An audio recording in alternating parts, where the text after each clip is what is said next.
what's going on in this country. And one of the things I wanted to bring up with you today, because you're somewhat of an expert on the subject, but let's go back and look at the Bolshevik Revolution in Russia, and the great destruction and disaster that it caused. And then we look at what stopped the Bolsheviks from coming west and taking over all of Europe. National Socialism. And it did. That National Socialism was crafted as an economic policy to stop the Bolshevik takeover of all of Europe. And the National Socialists lost the war, and so the victors, who were really the Bolshevik funders and financiers in this country, who paid for the Bolshevik Revolution, the guys who profited from the looting of Russia, forced the United States on their side of the war against the forces of really goodness and righteousness. And so, you're more of an expert on this than I, but why don't you tell them, what is it about National Socialism that made it so successful in stopping the Bolshevik expansion into all of Europe?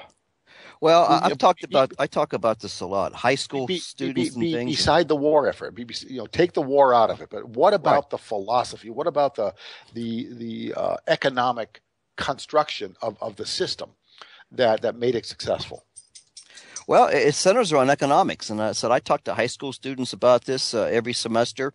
And National Socialism, aside, again, separate the war from the whole thing, was a reaction to an economic catastrophe. In 1933, Germany was in a far worse depression than the United States was in, and what the National Socialist system did was remove usury and other controls out of the economic system. National Socialism is a free market economy, and that's where most people don't quite understand. This was a free market economic system that did impose some controls over the businesses and corporations in order that they do not do harm to Germany.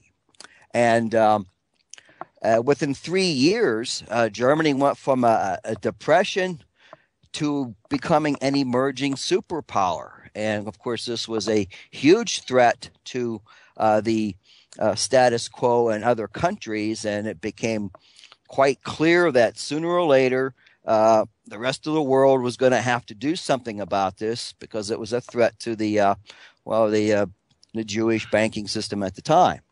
Well, let's talk about that, because how long do you think the banking system could last if usury was outlawed as it is in Islamic countries? You wonder why there's a war on Islam? It's because they forbid usury. That's why the Western powers, which are controlled by this Khazarian Jew mafia, that's why they're so against Islam. It's not because of they call them fanatics, they call them this, they call them. It's not how it is. I've been to Syria. I've met with the Grand Mufti. Reasonable people. I'm sorry, they're not like they portray them on the evening news or in Arnold Schwarzenegger's. I'm thinking about True Lies. They're not that way at all. And I look at why Islam's got a target on it by this. Well, because they forbid usury, and that scares the bejesus out of the banking powers that run most of the Western world. Yeah, that's absolutely correct. It's a threat to the usury banking system. Charging ridiculous interest rates for the use of money, and that's where the Germans were, smarted. They removed that. They also removed other influences from the media and through the education system, and most of Germany became spokes in the wheel, and they overcame the economic depression that was, of course, largely imposed by the globalists following the First World War, after the Treaty of Versailles. Well, if we're looking at financial catastrophe here in this country. They've been running the printing presses like crazy. Banks are to the point where they don't need deposits. They don't need to make loans because they're making their money off of speculative schemes. And eventually this whole thing is going to crash.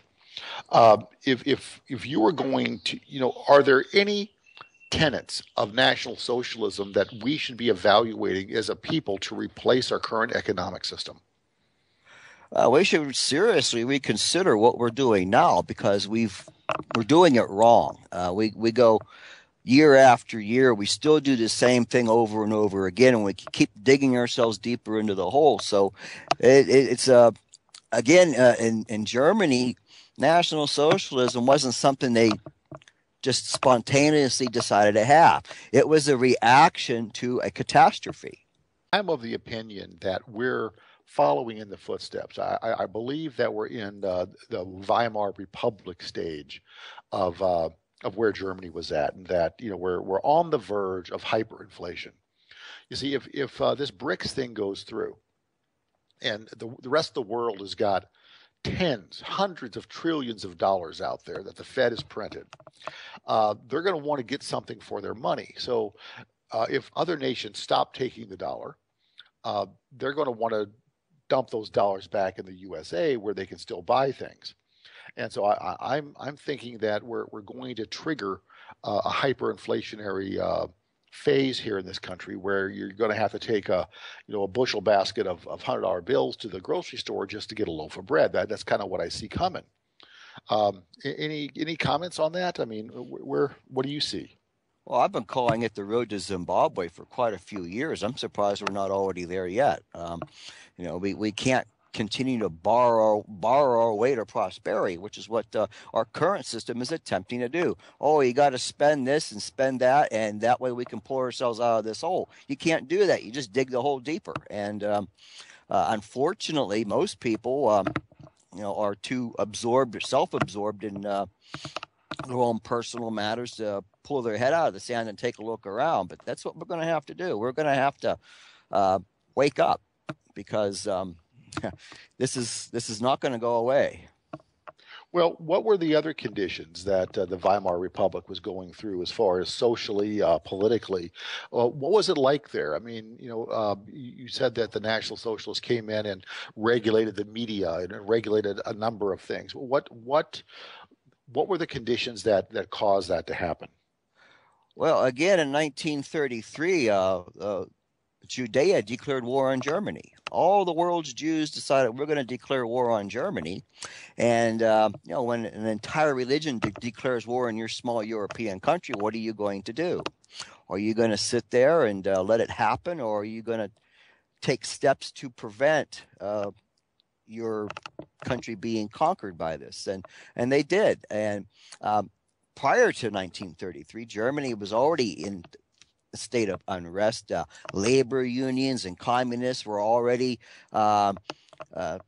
sinking their teeth into what little was left of the country, and that was a serious threat because these communists and these labor unions and things were looking to do what's happening in this country today: the removal of private property ownership, the hijacking of corporations, and that's exactly what was happening in Germany. Same thing's happening here today. So anyway, what was the morality like in Weimar Germany? What was going on, and do you see any parallels between what they were experiencing and what we're currently experiencing? Oh, the parallels are obvious. Prior to the National Socialist rising in Germany, which, by the way, was through a democratic electoral process. Adolf Hitler was elected as chancellor, so a lot of people are not aware of this. They think he just assumed power and became dictator. No, he was elected. However, prior to the rise of National Socialism in Germany, there was a what I would call an epidemic of degeneracy and vice.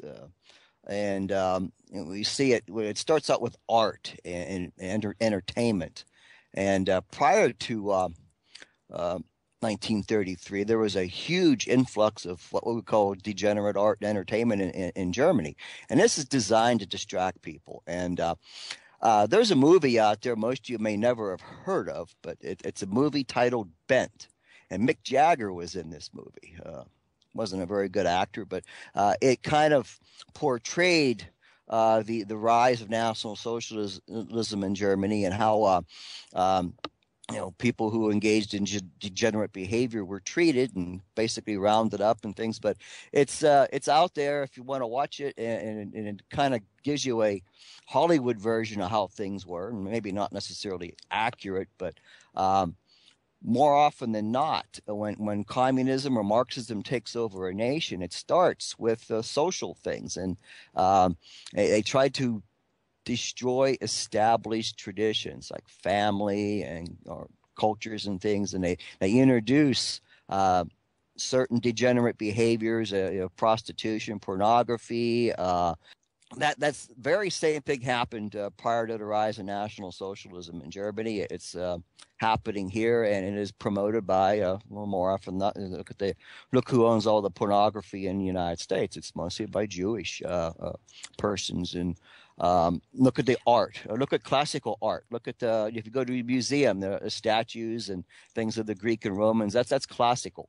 Look at the artwork today. It's well, Picasso type things. That's how we've devolved as far as our culture goes, and that's generally how it's a good indicator when you start coming across degenerate art in your society. The Marxists and the communists are Well, soon to follow. it really is. It's a good precursor to this.